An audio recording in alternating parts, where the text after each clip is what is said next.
Hello and welcome to the Roundtable Podcast. My name is Shogun. Joining me today is my friend Raphie, and we're going to talk about one of our favorite topics on the Roundtable, which is DMT and psychedelics. And also, Mr. Raphie is going to go on a journey tonight with us into the spiritual dimension. So, before I get started, make sure you've joined us on our 200 plus episodes on the Roundtable Podcast. We have a YouTube video series, a YouTube audio series, a BitChute series. They all have different episodes. You can find them on hashtag RT Podcast on the Roundtable Discord server. You can find us through Discord. That being said, welcome, Raphie. How are you, my friend? I'm very well. How are you, Shogun? Welcome back yourself. Thank you. I'm really looking forward to this. We did an episode like this years ago with Hermes. So DMT, as you know, is a spirit molecule, right? So first, give us a quick description of what DMT means to you, right? Like, what is DMT to you? What is the substance, if that makes sense? DMT is the world's most potent psychedelic, but it's also one of the most fast-acting. I think the most prevalent part of it that most other psychedelics don't have is that you actually leave your body. So that out-of-body experience is sort of definitely an experience that some might not be ready for. And at a certain dose below a high breakthrough, when you break through, you can be very conscious of your body just disappearing and your consciousness leaving and going where it's going. And that can be pretty unpleasant, honestly. The one time that did happen to me. But yeah, an incredibly potent short-acting psychedelic. If you were sober beforehand, you're sober again 30 minutes later. Just say you have access to DMT tonight. You have some DMT and you're ready to ingest it today. Yep. Let's get this done. All right. So how about this? We are going to allow you to ingest your DMT. We're going to allow you to have your experience, and then we want to talk about it. Does that sound fair? Sounds good. All right. So, when you're ready, if you're ready, and with all of our best intentions and Godspeed behind you, we want you to have a great experience. With all our love and support behind you, whenever you're ready, my friend.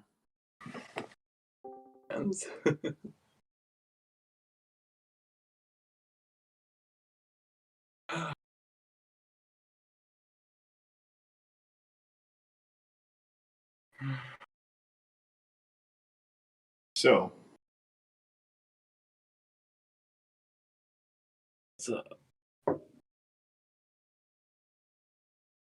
Mr. Raphie, having just experienced the DMT journey, what can you tell us about what it was like? What did you experience? The prevalent thing that was sort of going on was mostly like imagine like an elf's hat. Imagine like a elf's hat with like a bunch of different colors and like dots and shit with like a ball on the end. Imagine just like, I have no idea how many. Probably like 40 just here. Like, they're very small.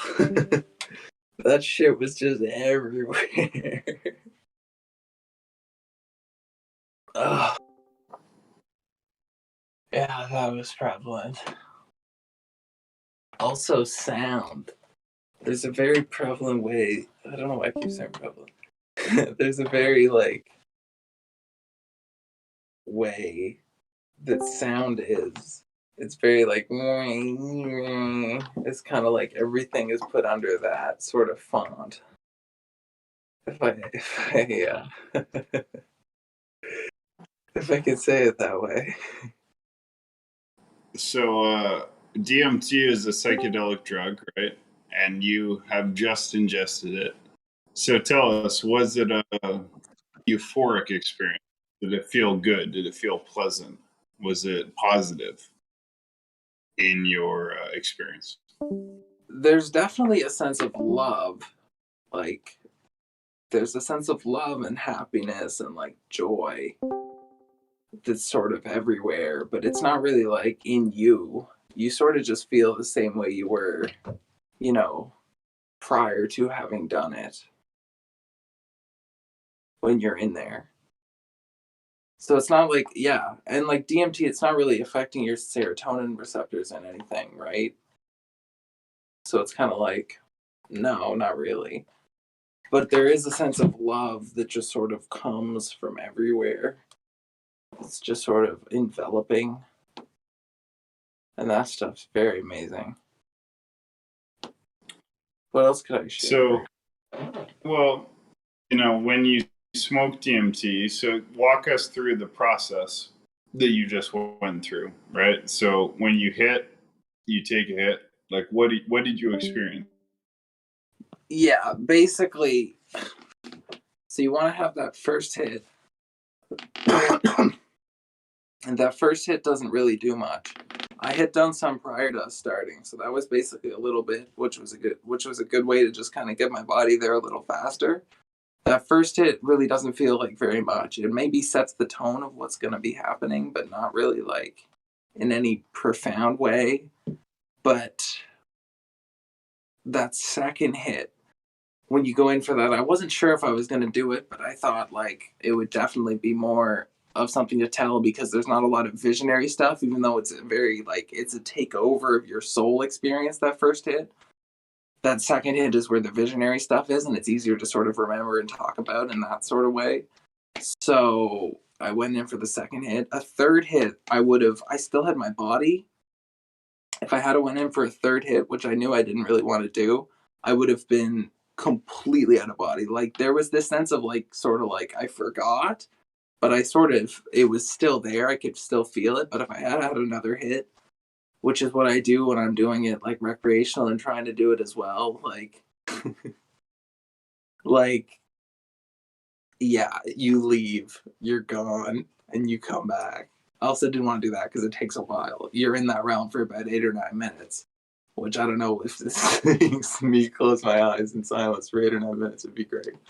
But yeah, the Alvin stuff, like if I had have taken a third hit, basically I can tell you what would have happened if you want to hear that. Do you think could I share that, Shogun?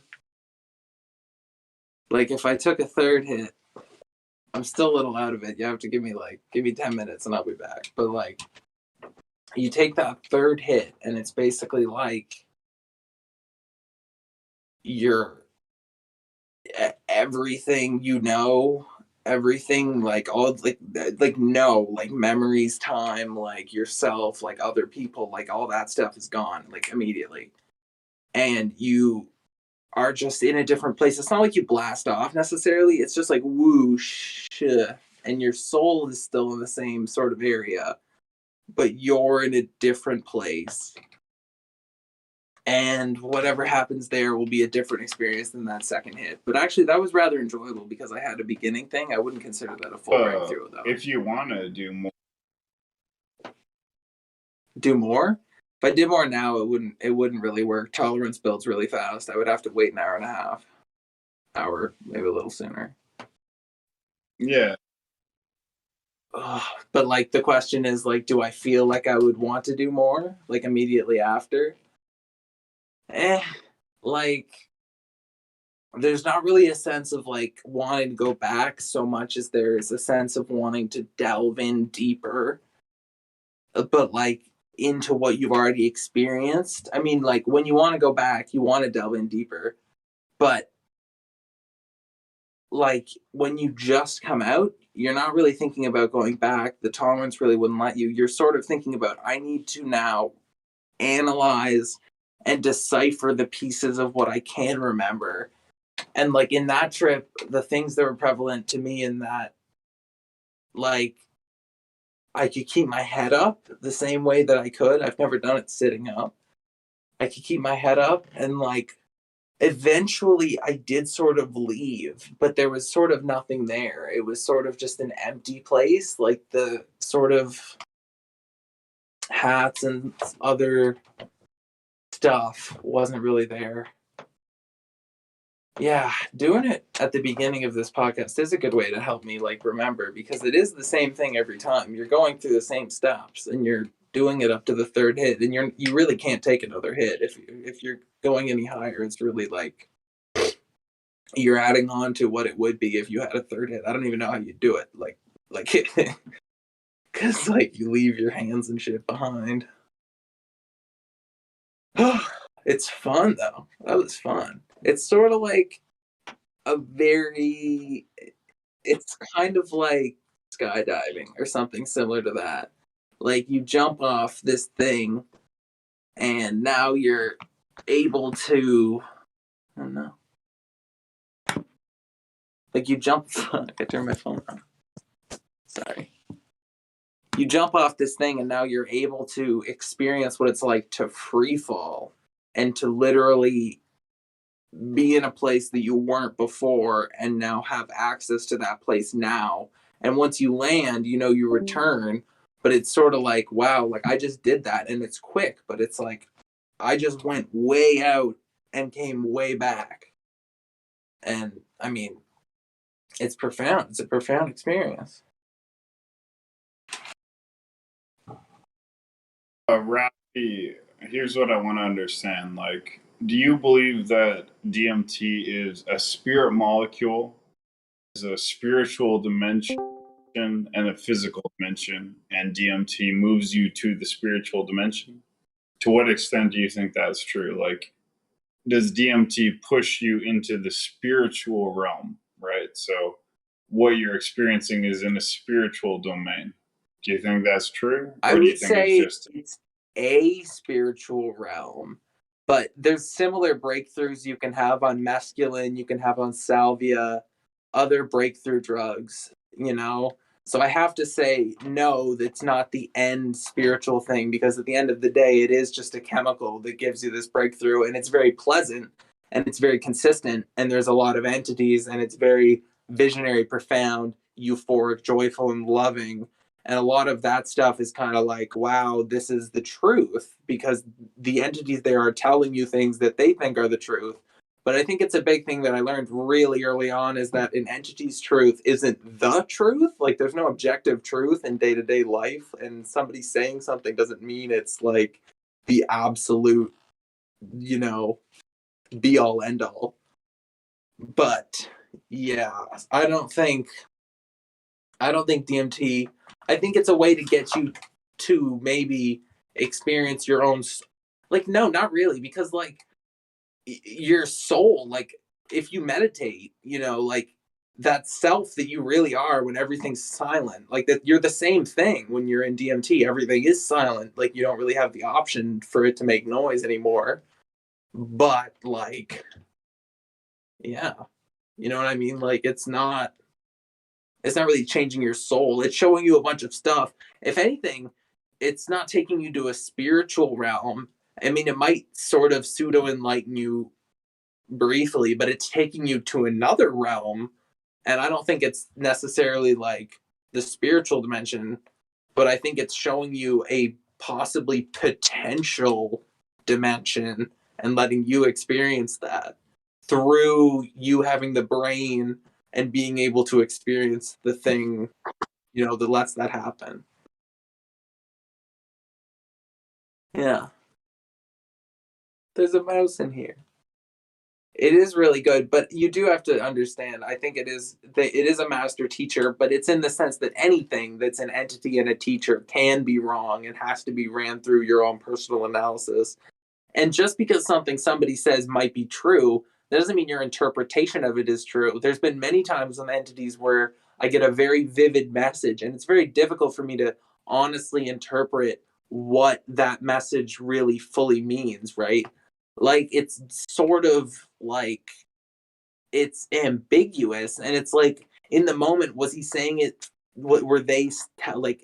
Was it being told to me for me to understand immediately and take it away however I took it, or is it to be further developed? Because there's like something on my bad trip of mushrooms. I had a lot of mushrooms, and it was like I met an entity. It said not all at once, and it sort of sounded like he was talking to other beings, like don't talk to this guy right now, like not all at once. But I took that as don't eat all of the mushrooms at once. If you're having a high dose, spread it out. So on breakthrough doses, like it's very, very, very visual. It's incredibly so real. Real is real. Like you're staring at a painting and it's HD and it's higher HD. It's 4D HD. Like I had one trip where I'm staring at the most realist room ever. I'm out of my body, body's forgotten, everything's forgotten. I'm in this room and it's geography stuff like staircases, very upwards, like big boxes, seats, walls, arcing like pathways into other hallways. And I saw it and immediately it looked sort of normal. And then it became a 4D version of itself and grew out of the pre-existing architecture, and from that grew more, and it was very interesting. Yeah, I'm gonna have a bong hit real quick, just one second.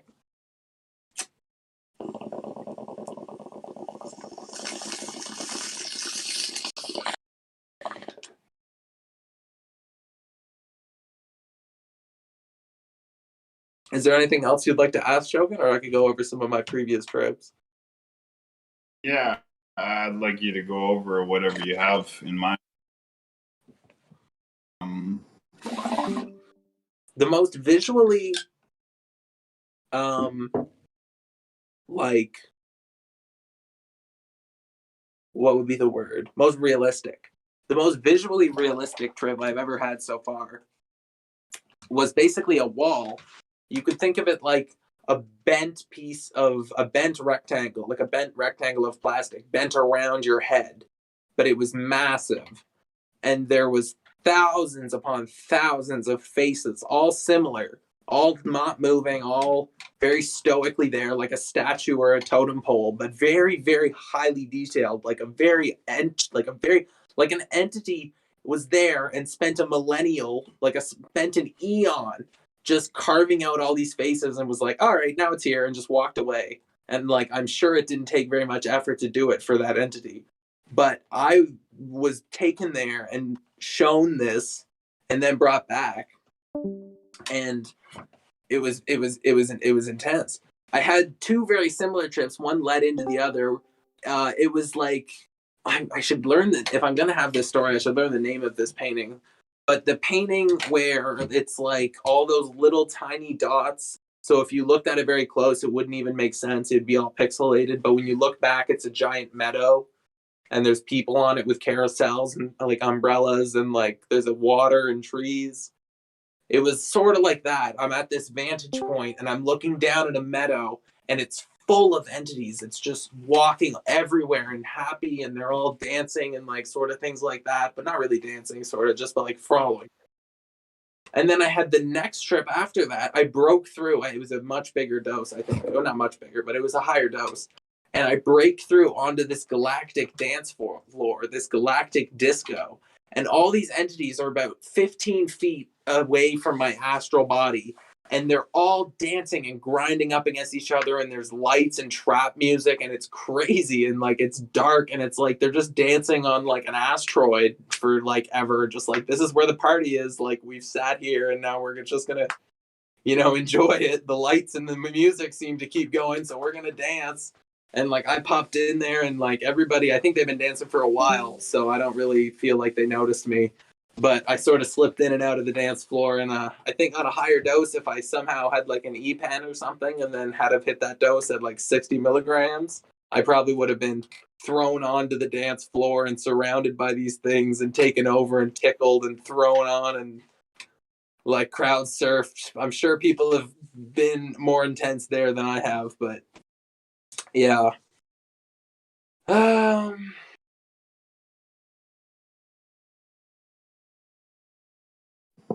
Crazy. And it's so fast. And the return is so crazy. You're in such an alien place. Oh, I have to tell the story of my first The time I threw up, that was one of my first successful trips.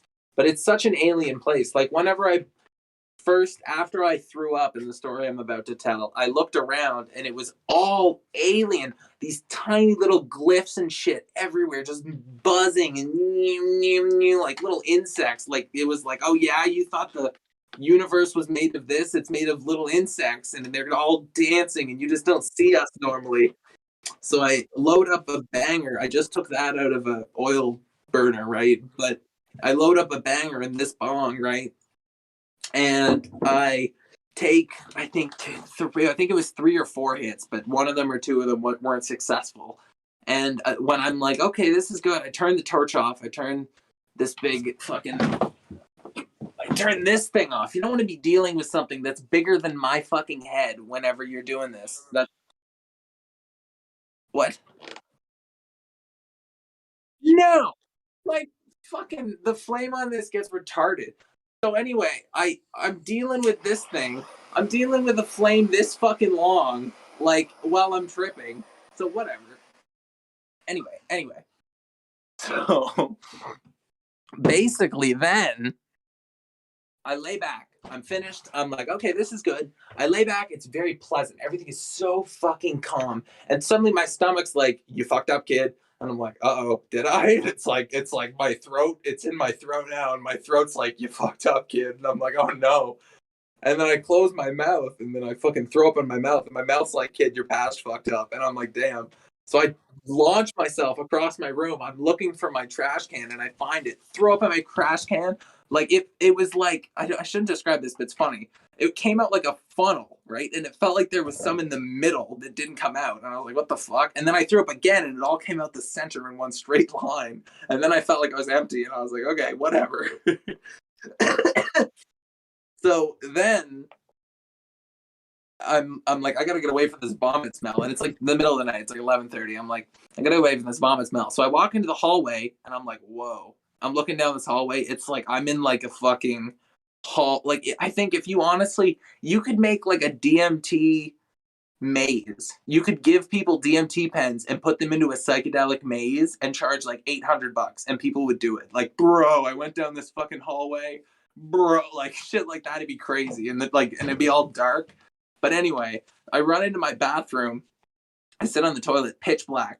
I hear these fucking fairies, entities, 3 or 4 of them above me. They're all chirping, telling me shit. They're telling me like your joy, the joy inside you, your smile is your best quality. The joy in you and the love you have for the world is what's best. And that's your best quality. I'm like, thanks, guys. And then it felt like I was like in space, floating. Just floating in fucking space. And I'm like sitting on my toilet and I'm floating in space. And then eventually I hear like the entity go, you should turn the light on. And I'm like, should I? And it'll help. And I'm like, okay.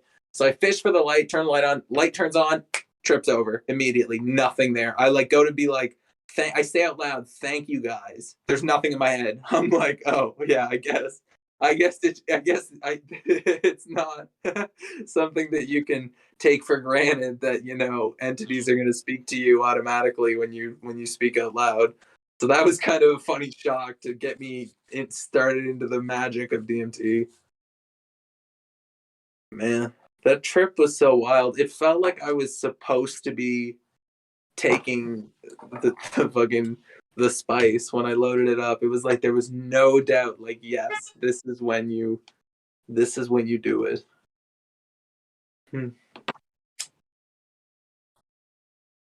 My very first trips, they wanted to teach me a very simple lesson. After the throw ups trip, I switched to a pipe, had a camping experience, I think. And then I did it in my room a couple times, and there was very, very strong messages of you have to understand the things that are at your disposal that you can use and know how to use. Those things are usable. Like you can do the simple things. Like I've started a YouTube channel, a very small YouTube channel where I just like post videos that are interesting to me. I like have brushed my teeth, like showered, like cleaned my house, like when I want to, and like I don't feel like it's a problem anymore.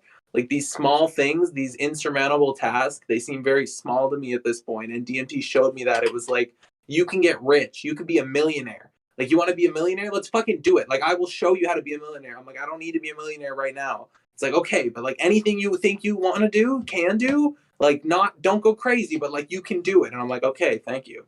And I really got that message, and hasn't really told me that sentiment since. Yeah. I definitely don't let the DMT distort my opinion of real is real, you know? I don't think I would ever come out of a trip and think, you know, what I just saw was more real than what I could experience. I've had moments of sheer wow. That is something I would never ever expect to have happened, but it's never changed me to the point where I think like this world here is any different or any less real or any less tangible because of something that happened in that realm. You know? I agree. I agree completely. But I don't know. I'm not convinced that the realm is independent of a user and a chemical. You know, it's like I don't know if I can say that that is certain for certain. But I can say, unless there's anything else you want to ask Shogun, I think I feel pretty good to open this up to questions if anyone has any. This is fantastic. If anyone has a question or comment for Mr. Raphie, now's the time. Yeah.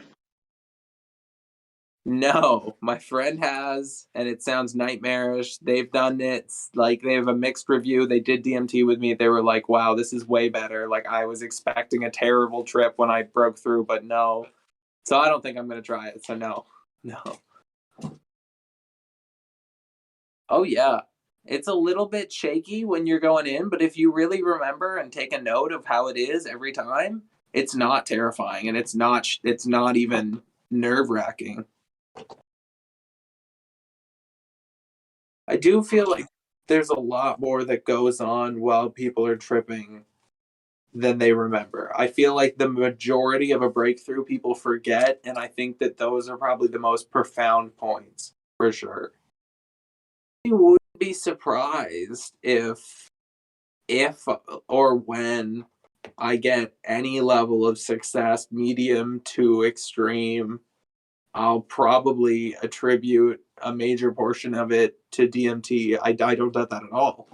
I feel like no matter how I get successful and no matter what happens to me, I feel like my highest points I will definitely say, you know, DMT helped me realize I could be here for sure.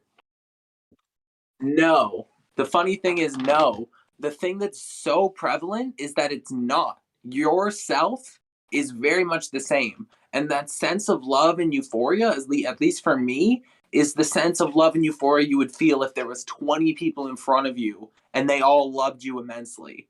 You know, that sense of love. It's not love in your own sense, not love in a boiling sense, not like bubbling out of you potentially, but the sense of love that is so fucking prevalent every time is the sense of the whole atmosphere looking right at you and appreciating and loving you, and you being able to feel that, if that makes sense.